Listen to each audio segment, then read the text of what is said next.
Guarda cosa mi hai fatto fare. Stasera continuiamo la saga dei giochi psicologici. È stato bellissimo perché quando ho mandato la mail di invito ai Triuners l'ho proprio intitolata Nome, guarda cosa mi hai fatto fare, punto esclamativo. E una persona mi ha risposto ridendo, dicendo: Pensavo veramente di aver combinato qualcosa. E così è proprio esattamente come funzionano i giochi psicologici. Ci sono delle frasi, delle modalità che l'altra persona assume che ci portano subito a metterci o in una posizione d'attacco o in una posizione di difesa. Abbiamo già incontrato e visto diversi giochi psicologici e abbiamo visto come nella nostra psiche c'è proprio un teatro dove vanno in scena i ruoli di vittima, di persecutore e di salvatore. E questi ruoli li giochiamo tutti e tre. Quindi c'è chi ama fare il salvatore, chi purtroppo si riconosce nel ruolo di vittima, ma quasi nessuno ammette di essere persecutore. In realtà questi ruoli li giochiamo tutti e tre, se siamo sani. Inteso che se abbiamo, diciamo così, una dinamicità interna, è normale che entriamo in uno di questi tre ruoli. Quando invece siamo cristallizzati soltanto in uno di questi tre ruoli, diciamo che la situazione è proprio da un punto di vista anche psicologico molto più preoccupante. Quindi siate contenti se anche voi entrate ogni tanto nel ruolo di persecutore. Lo dico perché quando spiego il triangolo drammatico, il persecutore non lo vuole mai fare nessuno. E guardiamo proprio questo gioco, il guarda cosa mi hai fatto fare. In che cosa consiste questo gioco? Questo gioco si manifesta quando una persona incolpa l'altra di un qualcosa che lei ha fatto, ma che ritiene responsabile l'altra persona. Quindi faccio un esempio sciocco, però per farvi capire, io inciampo e poi dico alla persona su cui sono inciampata, caspita, guarda cosa mi hai fatto fare, per colpa tua stavo cadendo. Quindi la prima reazione è da un lato vittima, cioè io sono vittima di quello che è stato un tuo atteggiamento, il tuo piede che era lì in mezzo, e poi divento persecutore, ti accuso che a causa tua se stavo cadendo. E in questo gioco si perde una parte di noi molto importante, che è il nostro potere personale, la nostra responsabilità. Nel caso di specie, io posso inciampare non perché l'altro era lì in mezzo, ma semplicemente perché io sono stato distratto. È che è più semplice deresponsabilizzarci e dare la responsabilità all'altro di quello che noi combiniamo. E l'esempio dell'inciampo è un esempio, diciamo così, semplice e non è nemmeno grave, anche perché poi la cosa, passa. Il problema è quando incolpiamo l'altro o l'altra, specialmente avviene questo nelle coppie, quando pensiamo che delle nostre scelte siano dipese dalla volontà o dall'atteggiamento dell'altra persona, perdendo di vista un aspetto fondamentale, che noi abbiamo un potere di scelta. E a volte le circostanze ci portano ad agire in un modo non coerente con la nostra evoluzione, ci portano ad agire in modo depotenziante, ma comunque è una nostra scelta. Anche il non agire e lasciare che sia l'altra persona ad agire per noi è una nostra scelta. E quindi diventa poi troppo semplice colpevolizzare l'altra persona se le cose non vanno come noi ci aspettavamo. Guarda cosa mi hai fatto fare. Io lo sapevo che non ti volevo sposare. Eppure tu mi hai convinto, tu mi hai fatto fare questa scelta, tu mi hai incastrato, mettendomi incinta, facendoti mettere incinta. Sono frasi forti queste, ma noi possiamo sempre scegliere. Più noi diventiamo consapevoli di questo aspetto, più ci responsabilizziamo. Ma per responsabilizzarci dobbiamo diventare grandi. Per responsabilizzarci dobbiamo entrare nel nostro adulto integrato che comunica con il nostro bambino interiore, che comunica con i nostri genitori interiori che sono rappresentati dai nostri valori e scegliere. Tendenzialmente siamo una società che è molto bambina, preferisce che sia l'altro a scegliere per noi. Preferiamo che sia una forza superiore a scegliere per noi. E questo è un aspetto che proprio è un imprinting a livello culturale. E quindi quando noi ci sentiamo impotenti di fronte ad una determinata situazione, quando riteniamo colpevole qualcun altro o una determinata situazione rispetto a quello che noi siamo stati costretti, che ci siamo sentiti costretti a fare, ecco, quando in noi scatta quella sensazione del guarda cosa mi hai fatto fare, sono stato obbligato a fare questa cosa. Bene, fermiamoci. Din din din din din din. Alert. Abbiamo visto nelle puntate precedenti dei giochi psicologici come ogni gioco ha una sua dinamica specifica e più noi impariamo queste dinamiche, più riusciamo a beccarci e beccare le situazioni che ci stanno attivando. E quando le becchiamo, magari possiamo essere in un primo momento in uno stato emotivo, ma poi dobbiamo fermarci, del tipo, ok, ti ho visto, mi sento che sto reagendo, mi fermo. E stasera vedremo come le My Energy Bars ci possono aiutare in questo processo. Mi fermo, respiro. Faccio proprio una ricentratura veloce. Io sono, io sento, io creo. 3, 6, 9, 9, 6, 3. Dobbiamo diventare abilissimi a disinnescare il più velocemente possibile i giochi psicologici. Dobbiamo essere abilissimi a riconoscerci quando siamo nel ruolo di vittima, a riconoscerci quando siamo nel ruolo di salvatore, a riconoscerci quando siamo nel ruolo di persecutore. E come fare per riconoscerci quando siamo in questo ruolo? Al di là proprio di studiare la dinamica dei giochi psicologici, riusciamo a capirlo abbastanza facilmente nel momento in cui stiamo interagendo con un'altra persona. Se io sono di fronte ad una persona che si mette nel ruolo di vittima e lo percepisco, la domanda che io mi devo chiedere è: io che ruolo sto giocando? Sto entrando nel salvatore? Sto entrando nel persecutore? Perché vi ricordo che nel triangolo drammatico noi abbiamo tre ruoli: vittima, tipica di quelle persone che si sentono meno rispetto agli altri, rispetto al mondo, rispetto ad una determinata situazione.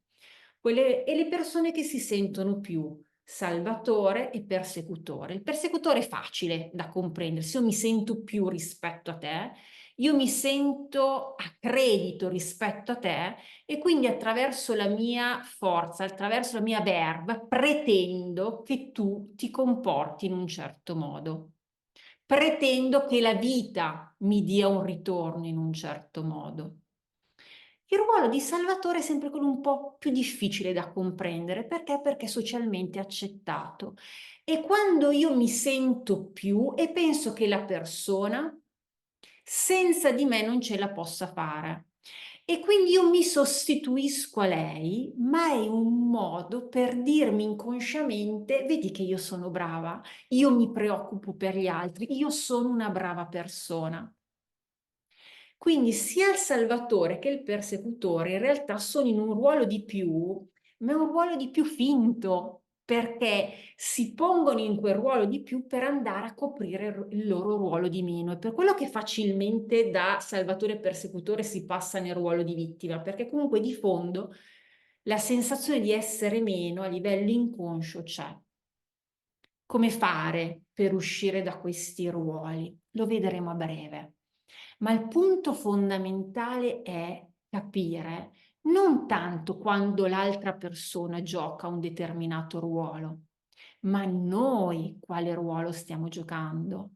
Perché l'unico potere di scelta l'abbiamo con noi stessi. Nessuno ci obbliga, se non noi stessi. Noi possiamo scegliere. Noi possiamo scegliere di dire dei no, come possiamo scegliere di dire dei sì. È ovvio che rispetto ai no e rispetto ai sì ci sono delle conseguenze. Quindi quello che noi spesso non riusciamo a gestire a livello emotivo sono le conseguenze delle nostre scelte e molto spesso non riusciamo a gestirle perché noi ci creiamo delle fantasie rispetto alle conseguenze delle nostre scelte. Se io dico no ad una determinata persona, lei sicuramente poi se la prenderà con me. Ma questo non è una certezza, è una supposizione legata alla nostra fantasia in funzione delle esperienze di vita che abbiamo avuto. Diventa veramente importante comprendere che le azioni che noi facciamo hanno delle conseguenze, che quelle conseguenze possiamo verificarle solo nel qui ed ora, solo attraverso un'analisi di realtà. Se invece noi prendiamo delle scelte in funzione di una proiezione di paure che noi abbiamo, non agiamo, non scegliamo e quindi poi incolpiamo gli altri. Perché se noi non agiamo, se noi non decidiamo di fare quel passo, siate pur certi e certe che qualcuno ci sospinge. E allora poi noi diciamo, ecco, è colpa di chi ci ha sospinto se io mi trovo in questa situazione. Sì, ma qualcuno ti ha sospinto perché tu eri fermo o ferma. E questo è da un lato super affascinante, da un lato fa tremare, perché dire sono responsabile, dire posso scegliere anche nelle situazioni più difficili, sta dando un comando molto importante al nostro inconscio, che io sono grande, io posso scegliere. E essere grandi, essere adulti, non vuol dire aver superato i 18 anni e nemmeno i 21. Vuol dire aver fatto un lavoro molto profondo di autonomia interna, aver compreso quali sono le nostre caratteristiche più profonde, i nostri talenti, crederci, coltivarli. Ed è un percorso. E quindi cosa succede? Che a volte ci autoconvinciamo per tutta una serie di esperienze che abbiamo vissuto, di non avere quei talenti, di essere alla fine delle persone mediocri. e quindi così di dover sopravvivere. Ma non è per questo che siamo nati. Siamo nati per essere felici e non per essere sereni. Siamo nati per fare esperienza. Siamo nati con un bagaglio e con un sole che poi poco a poco si è annebbiato, ma quel sole c'era. Spesso abbiamo fatto delle meditazioni in cui proprio abbiamo immaginato di tenere il nostro bambino fra le braccia, proprio quando era appena nato. E quel bambino o quella bambina era piena di speranza, di sorrisi. Se abbiamo avuto l'opportunità di essere in un corpo sano, io penso che già solo per questo dovremmo dedicare la nostra vita a trovare la felicità. Questo non vuol dire che chi non sia nato all'interno di un corpo sano non debba, diciamo così, perseguire questo scopo, anzi, ci sono anche online delle testimonianze di persone che hanno delle patologie e portano una luce pazzesca. Però bisogna fare anche un'analisi di realtà. È più difficile quando nasci con qualche tipo di patologia. Lo è un dato di fatto in questa società. Quindi non abbiamo scusanti, quindi dobbiamo veramente chiederci, quel bambino, quella bambina appena nati, con quel sorriso, quell'aspettativa, quell'energia, esiste ancora dentro di noi? Sì. Perché quella scintille, quel fuoco. E allora, quando ci viene da dire guarda cosa mi hai fatto fare ad una terza persona, fermiamoci e chiediamoci, io quale scelta differente posso fare oggi? Non potevo fare allora, perché nel passato non possiamo tornare. Questo è un dato di realtà. Non possiamo tornare indietro, quindi è inutile anche che noi investiamo le nostre energie a pensare ciò che potevamo fare, se avessimo fatto, se avessimo detto. Ecco, se l'avesse fatto, se avesse detto, è energia buttata, l'energia è una cosa preziosa. Non investiamo il nostro tempo nel pensare se fosse andata diversamente. Chiediamoci oggi, con gli strumenti che ho, cosa posso fare, cosa posso scegliere per evitare un domani di dire guarda cosa mi hai fatto fare. Ma poniamoci anche nell'altra posizione, ovvero quando una persona dice a noi guarda cosa tu mi hai fatto fare, ovvero si mette in una posizione di vittima e ci fa sentire in colpa. E noi spesso ci sentiamo in colpa. Perché? Perché iniziamo a dire, ecco, se io mi fossi comportato in un altro modo, se io non avessi detto quella cosa, effettivamente lei non si sarebbe comportata così. Se io non fossi stata in mezzo alla porta, lei non sarebbe inciampata sopra di me. E lì, in questo caso, dobbiamo fare molta attenzione a rimandare all'altro in modo assertivo la sua responsabilità. Non farci carico noi della sua fragilità, della sua insicurezza.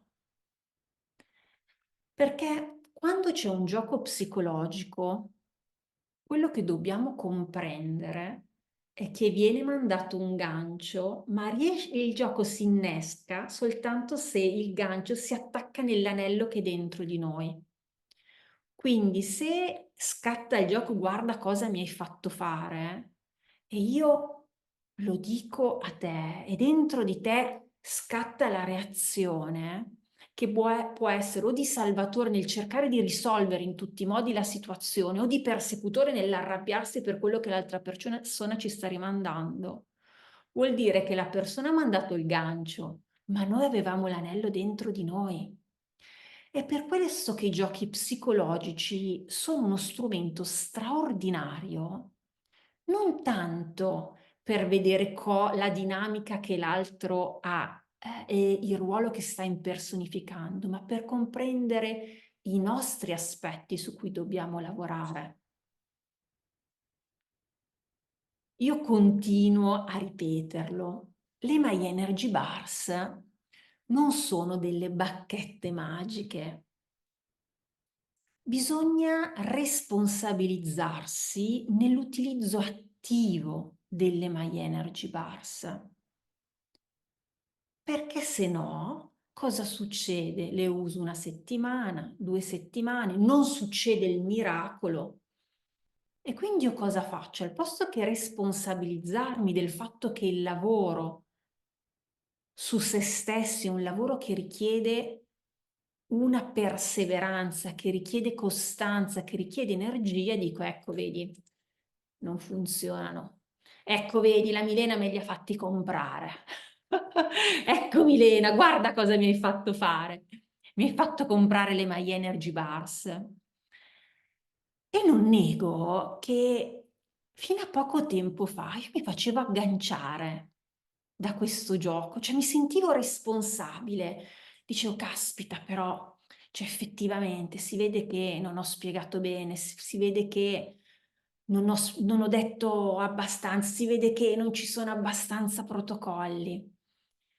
E quando vi parlo di questi giochi, quando assieme vediamo queste dinamiche, ne parlo perché io per prima li vivo, io per prima ci sono passati attraverso.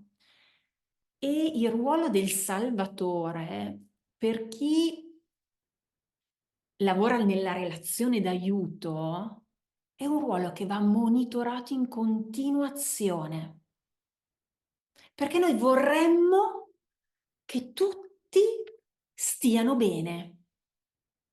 Vorremmo che tutti possano vivere quella serenità, quella felicità, quell'energia, quella gioia che magari noi in quel momento proviamo. E vogliamo diventare contagiosi, vogliamo proprio prenderli in braccio e accompagnarli. Ma sapete cosa succede? Che se io un bambino lo tengo sempre in braccio, non imparerà mai a camminare. E anzi poi gli si atrofizzeranno i muscoli e nel contempo quel bambino però cresce e quindi non ha più 6 mesi, non ha più un anno, inizia a averne 2, inizia a averne 3. E immaginate continuare a tenere in braccio un bambino che ne ha di 10 di anni e magari pesa più di quello che pesi tu. Quindi, per tornare al nucleo di questo gioco, guarda cosa mi hai fatto fare. Chiediamoci quante volte noi l'abbiamo giocato nel rinfacciare all'altro, all'altra, al mondo, al governo,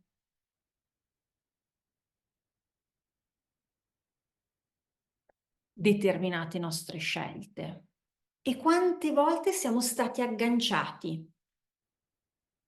Quante volte ci è stato detto, guarda cosa mi hai fatto fare, guarda chi mi hai fatto diventare. Questo gioco è molto simile al è tutta colpa tua. L'abbiamo visto 2 o 3 puntate fa. Sicuramente lo trovate nelle dirette, nell'area riservata. Il punto chiave è e lo ripeterò all'infinito in queste dirette, è la responsabilità personale, che non vuol dire il senso di colpa, perché c'è una differenza chiave. Nella responsabilità io divento consapevole che posso scegliere nel qui ed ora come agire. Posso scegliere nel qui ed ora cosa fare. Quindi la responsabilità è una frequenza di presenza, di connessione, che mi porta all'azione, mentre il senso di colpa è una frequenza collegata al passato che mi depotenzia. È una frequenza che non è portata all'azione, ma è portata all'autocommiserazione. È una frequenza che ci blocca, soprattutto perché il senso di colpa è legato al passato e noi nel passato non possiamo portare un cambiamento. Questa cosa ci porta? Ci porta a pietrificarci, ci porta in uno stato di impotenza. Noi ci possiamo occupare solo delle cose rispetto alle quali abbiamo un potere. E rispetto al passato noi non abbiamo un potere. Abbiamo un potere rispetto al presente e in prospettiva rispetto al futuro. E questo è un qualcosa di importante ed è proprio legato al verbo scegliere. Io non posso fare una scelta diversa nel passato. Se ero in grado di farlo, l'avrei fatta. Non l'ho fatta, ma posso fare una scelta oggi. E se non riesco a farla, cerco di comprendere perché, quali sono le mie paure, qual è l'allineamento, anzi il disallineamento che c'è tra l'essere e il sentire, quindi il creare. Se io voglio fare A, ma non riesco, qual è il mio sentire rispetto a quella?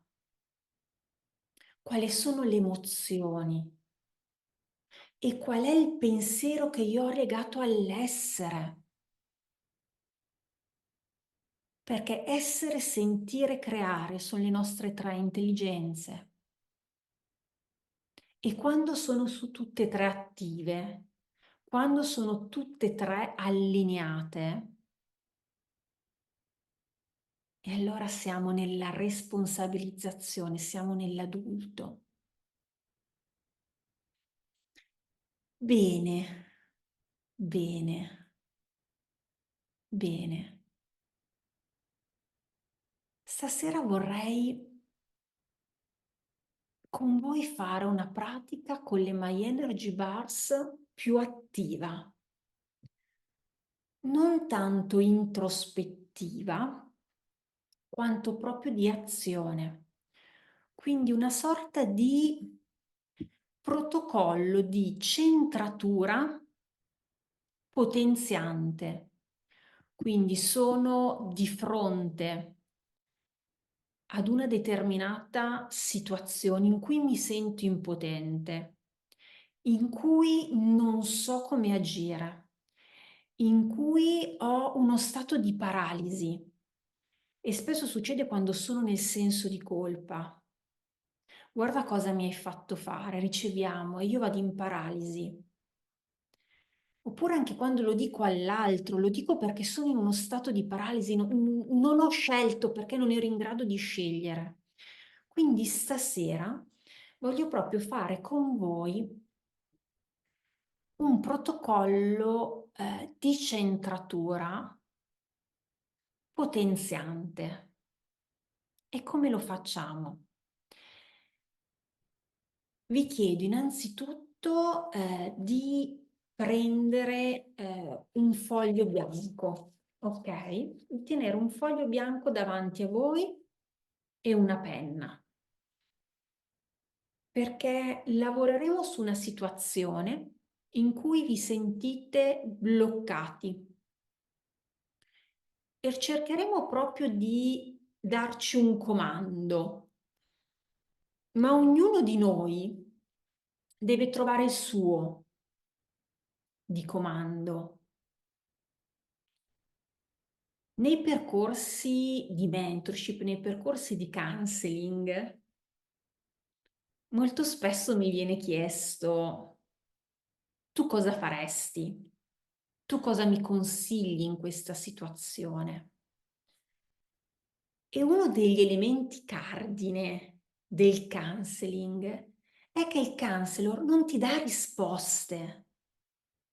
Il suo ruolo non è quello di dirti cosa è giusto e cosa è sbagliato, è quello di stimolarti a ricercare la risposta dentro di te, perché il tuo percorso è tuo, la tua storia è tua e tu sai qual è la direzione giusta da intraprendere, anche perché la direzione può cambiare in funzione del momento. Facciamo un esempio. Io sono in terza media e può essere giusto, coerente che io vada alle superiori. È il mio percorso, è la mia scelta, quindi diciamo che tendenzialmente i genitori ti spingono in quella direzione. Ma il fatto di andare all'università non è mica obbligatorio per tutti, ma potrebbe essere per me se ha un determinato scopo. Potrebbe essere non utile per un'altra persona che ha un altro scopo. Per questo le risposte dovete trovarle dentro di voi, dovete imparare a innescare un dialogo sano con voi stessi, perché se no siete sempre quel bambino che è alla ricerca di una risposta all'esterno, di una mamma, di un papà che gli dicono cosa è giusto e cosa è sbagliato. E questo non vuol dire che non possono esistere delle persone che diano dei consigli, che diano degli stimoli, ma c'è una differenza tra il consiglio e lo stimolo e la soluzione e la risposta certa. Quella è personale. Bene, allora vi chiedo di fare questo protocollo in piedi. Io starò seduta perché se mi metto in piedi esco dallo schermo.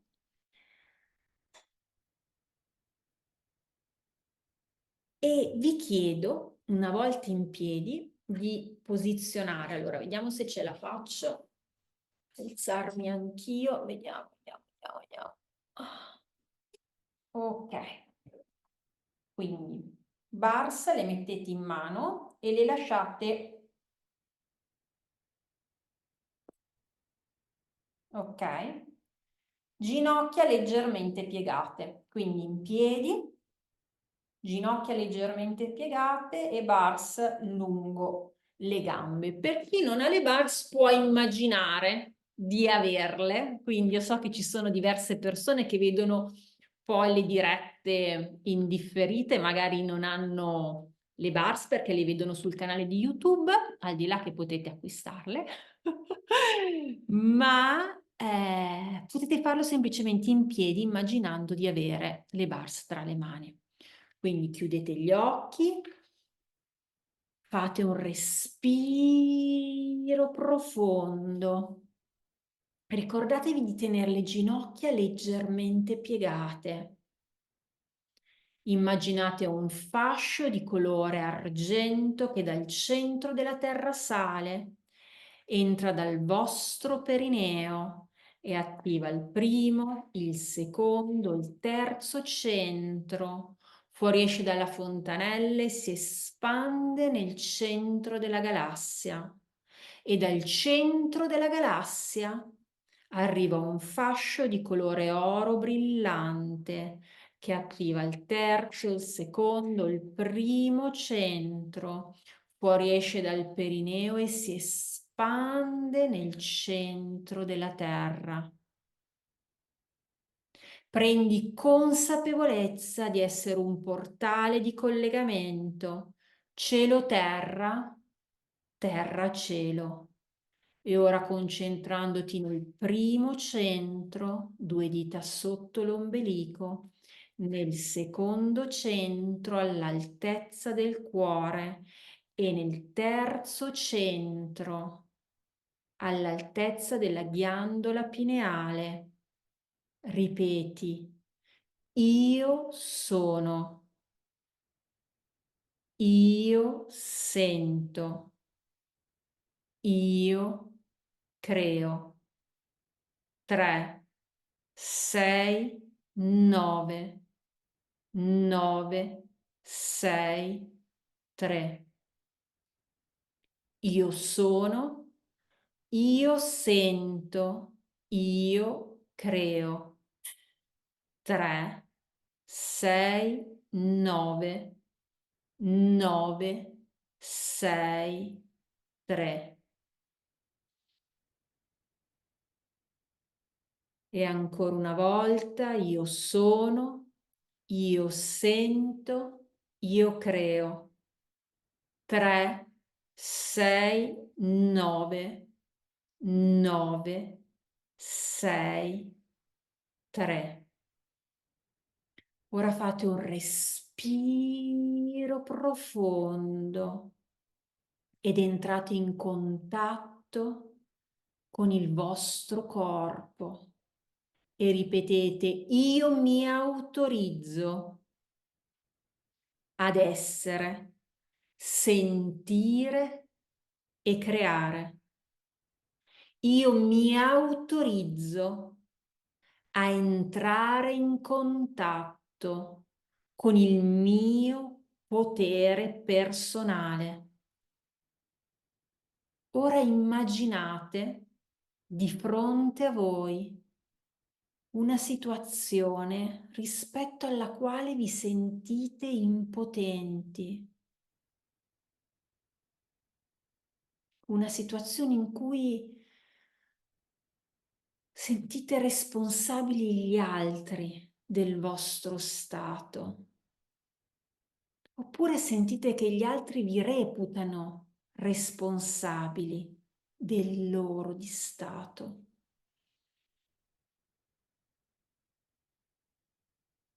E mentre visualizzate o pensate a questa situazione, iniziate a percepire cosa sentite nelle vostre gambe. Potreste sentirle rigide.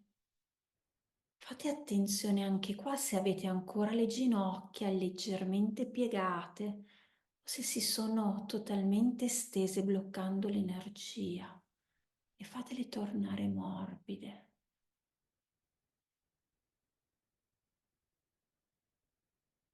E mentre percepite la sensazione di impotenza nel vostro corpo, diventate immediatamente consapevoli che siete un portale di collegamento cielo-terra, terra-cielo. E ripetendo una volta io sono, io sento, io creo.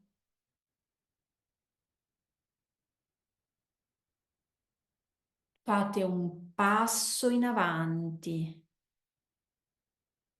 e poi fatene un altro. Diventate consapevoli che quando siete in uno stato di centratura avete la capacità di muovervi, di evolvervi, di cambiare. E con questa consapevolezza fate un respiro profondo. Andate a porvi questa domanda e rispondete poi immediatamente sul foglio senza pensarci. Ripetete ad alta voce: io sono, io sento, io creo. Io mi autorizzo ad essere, aprite gli occhi e scrivete la frase.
Bene,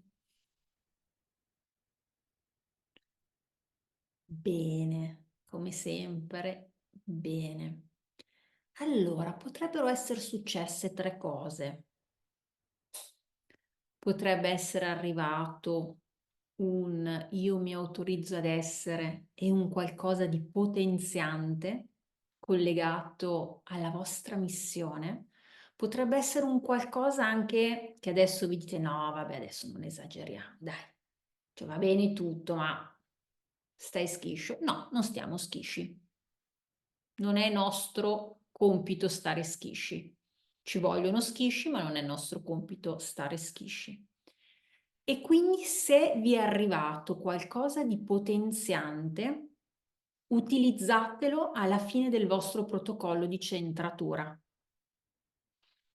Quindi io sogno, sento, io creo 3, 6, 9, 9, 6, 3, lo ripetete 3 volte, io mi autorizzo ad essere, sentire, creare, io mi autorizzo ad essere e andate a dire quello che vi è arrivato, allorché è potenziante. Oppure potrebbe esservi arrivato qualcosa di depotenziante.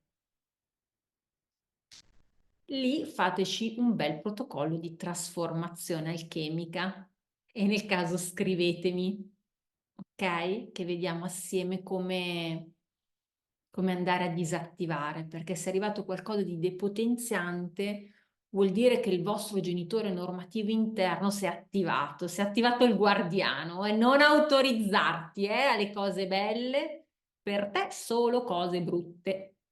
No, questo non esiste. Questo assolutamente non può esistere. Noi siamo destinati a delle cose belle. Possiamo scegliere di essere destinati a delle cose belle. Ripetiamocelo. E ne stavo parlando proprio ieri sera con il gruppo, con gli esploratori del metodo ESC nella diretta che noi abbiamo ogni lunedì, che è vero ed è un'analisi di realtà che non tutti hanno avuto un'infanzia felice. Quindi a volte dire torna ad essere come un bambino, a chi magari quell'infanzia da bambino non l'ha avuta, non è molto potenziante. Noi non dobbiamo tornare ad essere quel bambino che siamo stati. Noi dobbiamo ritornare in collegamento con l'energia che quel bambino aveva alla nascita e quella ce l'abbiamo tutti. E più ci agganciamo a quell'energia, più il fuoco ci vivifica dall'interno. Oppure, infine, potrebbe essere successa una terza cosa. Non è arrivato nulla. Io mi autorizzo a e non avete scritto niente. Il foglio è rimasto bianco. E anche lì si è attivato un guardiano. Non ha il permesso di diventare qualcosa. forzatelo. Quindi per le persone a cui non è arrivato nulla, andate a scriverlo, anche se è mentale, fa niente, scrivetelo, però deve essere un qualcosa di potenziante. Per chi gli è arrivato qualcosa di depotenziante, fateci un protocollo di trasformazione alchemica e poi trasformatelo in positivo. Faccio un esempio. Io mi autorizzo ad essere uno stupido. Ok, spero che non sia arrivata a nessuno questa autorizzazione. Ma se dovesse essere arrivato un qualcosa di questo tipo, un bel protocollo di trasformazione alchemica, vedere che cosa esce e poi trasformarlo all'opposto. Io mi autorizzo, cos'è l'opposto di una persona stupida? Ad essere una persona brillante. Perché gli stupidi non esistono. La stupidità è relativa. Come diceva Einstein, non si può insegnare a un pesce a arrampicarsi su un albero. Quindi non è il pesce che è stupido, che non sa arrampicarsi, è che semplicemente non è nel suo habitat. Quindi ognuno di noi ha un suo habitat, una sua frequenza, una sua cerchia di persone che gli permettono di esprimersi al meglio.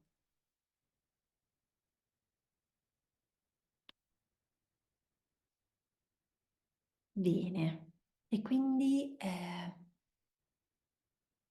lascio a voi l'esplorazione e fate poi per una settimana il protocollo di centratura con questa frase. Semplicemente, senza metterci la testa, fatela, sentite come risuona in voi questa esperienza. Bene, bene. Come sempre adesso la parola passa a voi. Ringrazio chi ci segue in differita nella registrazione.